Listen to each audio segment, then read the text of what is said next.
Justice Hema committee report പുറത്തുവന്നതിന് പിന്നാലെ ഉയർന്ന ആരോപണങ്ങൾ അന്വേഷിക്കാൻ നിയോഗിച്ച പ്രത്യേക പോലീസ് സംഘം സിനിമാ മേഖലയിലെ വനിതകൾ ഉന്നയിച്ച പരാതികളും വെളിപ്പെടുത്തലുകളുമാകും അന്വേഷിക്കുമെന്നാണ് ഇപ്പോൾ പുറത്തുവരുന്ന വിവരം. എന്നാൽ ഇത് സർക്കാരിന്റെ കണ്ണിൽ പൊടിയിടാനുള്ള പ്രഹസനമാണ് എന്നതിൽ യാതൊരു സംശയവുമില്ല. സർക്കാരിന്റെ മുഖം മിനുക്കാനുള്ള നീക്കം എന്നതിനപ്പുറം മറ്റൊന്നുമല്ല. അല്ലാതെ ഇത്രയും ഗുരുതരമായ ആരോപണങ്ങൾ ഉയർന്നുവരുന്ന സാഹചര്യത്തിൽ അന്വേഷണ സംഘത്തിന്റെ പേരും വിവരങ്ങളും ആരെങ്കിലും പുറത്തുവിടുമോ? 4.5 വർഷമാണ് ഹേമ കമ്മിറ്റി റിപ്പോർട്ട് സർക്കാർ പൂഴ്ത്തിവെച്ചത്. 4.5 വർഷത്തിനിപ്പുറം ആ റിപ്പോർട്ട് പുറത്തുവന്നിട്ടും അതിനെ ഗൗരവകരമായി കാണുന്നില്ല എന്നതാണ് മറ്റൊരു വസ്തുത. ഒരു തരത്തിൽ പറഞ്ഞാൽ റേപ്പിനെ നിസാരവൽക്കരിക്കുന്ന പ്രവണതയാണ് നമുക്ക് കാണാൻ സാധിക്കുന്നത്. തൊഴിലിടങ്ങളിലെ ലൈംഗിക പീഡനങ്ങളിൽ സുപ്രീം കോടതിയുടെ നിർദ്ദേശവും കേന്ദ്ര സർക്കാരിന്റെ ഉത്തരവും പാലിച്ച് കർശന നടപടിയെടുക്കാമെന്ന് വളരെ കൃത്യമായി ഹേമ കമ്മിറ്റി ശുപാർശയിൽ പറഞ്ഞിരുന്നു. എന്നിട്ടും അത് മറച്ചുവെച്ചാണ് പിണറായി ഇതിനെതിരെ ഒരു കേസും എടുക്കാൻ പറ്റില്ല എന്ന് പറഞ്ഞത്. IPC 354 വകുപ്പ് പ്രകാരം അതിക്രമങ്ങൾക്കെതിരെ കേസെടുക്കാമെന്ന് കമ്മിറ്റി ശുപാർശ ചെയ്തെങ്കിലും സർക്കാർ അത് ചെവികൊണ്ടില്ല. സമൂഹ മാധ്യമങ്ങളിലൂടെ മറ്റും നടന്മാരുടെ ഫാൻ ക്ലബ്ബുകൾ നടിമാരെ മോശമായി ചിത്രീകരിച്ചിട്ടും സർക്കാർ അത് കണ്ടില്ലെന്ന് നടിക്കുകയാണ് ചെയ്തത്. അതേസമയം ജസ്റ്റിസ് ഹേമ കമ്മിറ്റിക്ക് മുൻപാകെ വനിതകൾ നൽകിയ മൊഴികളുടെ അടിസ്ഥാനത്തിലുള്ള അന്വേഷണം പ്രത്യേക സംഘം നടത്തിയേക്കില്ല എന്നാണ് വിവരം. നിയമവശം പരിശോധിച്ച ശേഷം അന്വേഷണ മേഖലകൾ തീരുമാനിക്കുമെന്നാണ് ഉന്നത പോലീസ് ഉദ്യോഗസ്ഥർ പറയുന്നത്. ഇത്തരത്തിലൊരു നീക്കം ഇതിനെ പ്രതികൂലമായി ബാധിക്കുമെന്നതിൽ യാതൊരു സംശയവുമില്ല.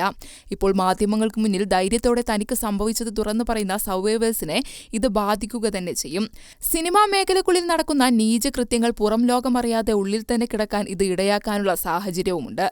ദുരനുഭവങ്ങൾ വെളിപ്പെടുത്തിയ രേവതി സമ്പത്ത്, ബംഗാളി നടി ശ്രീലേഖ മിത്ര, സോണിയ മൽഹാർ, ടെസ് ജോസഫ് എന്നിവരിൽ നിന്നുള്ള പോലീസ് വിവരങ്ങൾ ശേഖരിക്കും.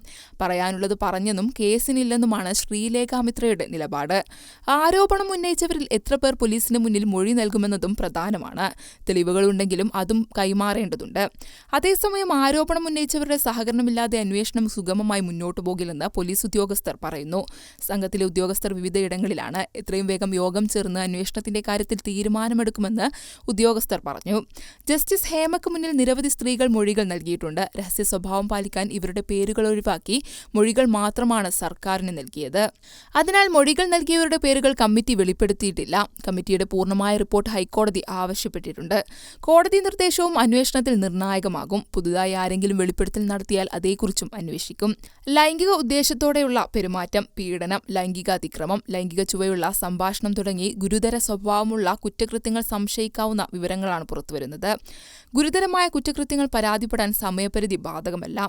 അതേസമയം ഹേമ കമ്മിറ്റി റിപ്പോർട്ടിലെ നിർണായക വിവരങ്ങൾ സർക്കാർ മുക്കിയെന്നുള്ളതാണ്. പ്രമുഖർ ലൈംഗിക ചൂഷണം നടത്തിയെന്ന പരാമർശമുള്ള ഖണ്ഡികയ്ക്ക് പിന്നാലെയുള്ള 11 ഖണ്ഡികകൾ വെട്ടിയ ശേഷമാണ് റിപ്പോർട്ട് പുറത്തുവിട്ടത്.